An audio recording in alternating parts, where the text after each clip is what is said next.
Okay, we are recording. So if you want to just start with like a short introduction, explain your platform a little bit. Sure. I'm Representative Jonathon Hill. I represent the western side of Anderson County. It's House District 8. I'm the Republican incumbent. I came into office in 2014 and running for my fourth term. And during that time, it's been my goal to really look out for the well-being of all the people in District 8.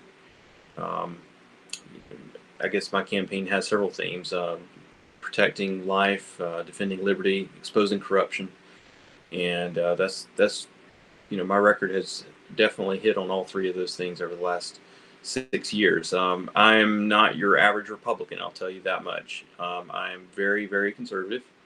I don't mind thinking for myself. I don't mind breaking from my party when the issue requires. And I was one of the only 4 House members that voted against the Speaker's education bill. It was me and 3 of the Democrats. So, I don't mind working cross party lines. I do think for myself it's important to me to read the bills. I do sweat the details. I do try to think about all the unintended consequences, and kind of have a reputation for being very thorough. And probably some of my colleagues would say I'm sometimes a burr in the saddle, but I think that the people's interests are served when we do our due diligence in government. Okay. So the first question is, what is your opinion of the state of public education in South Carolina today? I don't know anyone that would say that it's good. I think that the events of this year have everyone sort of reeling and wondering, where do we go from here? And obviously, I don't have a lot of answers on that. We're still trying to figure out all of that, but I do think that it's frequently a bureaucratic nightmare. I can tell you that times that I've run and have in the past and have talked with teachers, that they frequently tell me of very frustrating experiences to the point that they have left the classroom. And I'm very concerned about the fact that our state has created a work environment that is causing some of the best people in public education to leave. Okay. If elected, what would be the first step you would take to improve public education? The first step that I would take to improve public education, where to begin? I think probably one of the big things that we need to do is reduce the amount of standardized testing. I would like to see us break free from from most or all of the federal regulations. The tests that I've heard as being problematic for both parents and teachers are primarily the ones that are mandated by the federal government. I'm adamantly against high stakes testing schemes, which have been in place. I think they've been an abject failure, and I'd like to see us break free of that.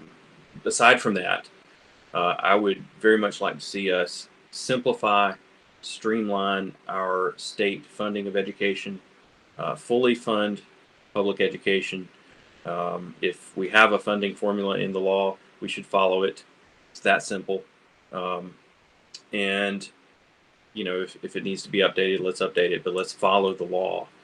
And let's definitely make sure that teachers have the resources that they need in the classroom. There's no way they should have to be, paying for the basic classroom supplies out of pocket. No way that should be happening. Okay. So kind of just working off what you just said, what would you do to address the funding of public education? Well, I think that our statutes probably need an overhaul. And it's going to require a deep dive into that. And I believe that some members of our state house, one of my colleagues from Anderson County, Representative Brian White, has talked. He and I have talked a lot about this, and that is, we have 3 separate acts on the books. What we saw in this year's budget is that the budget began seeking to suspend a lot of those laws and create a more, I guess you might say, streamlined funding model for public education within the state budget. We need to work out what that's going to be and put it in permanent law, and we need to follow it from year to year so that school districts have something they can budget off of, and something that is going to be, reliable and predictable. Okay. And then the last question I have here is, in your opinion, what would a successful accountability system for education in South Carolina look like?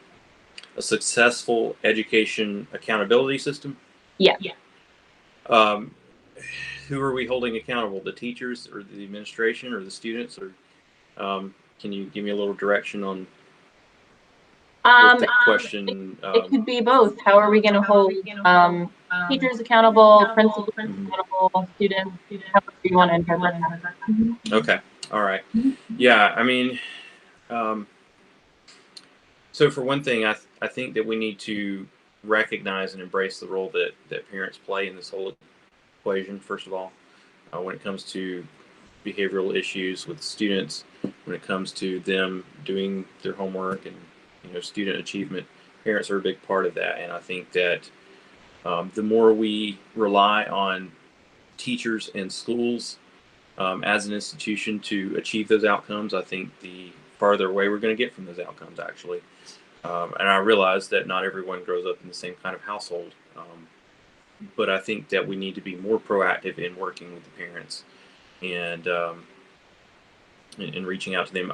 On the flip side, I would say that I am very opposed to any kind of performance pay schemes. I think that the way to achieve the best outcomes in the classroom would be to create a work environment that's going to be attractive to the best kinds of teachers, and then get out of their way, equip them, and then let them do their job.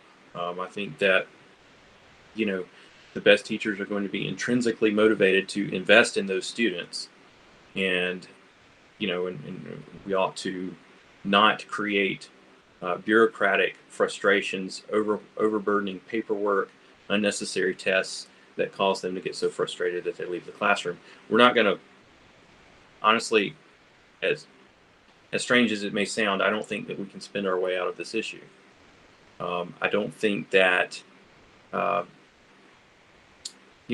teacher pay raises, for instance, are going to, which I do support, but I don't think that replaces the bureaucratic headaches that and hurdles that we've created for teachers completely unnecessarily.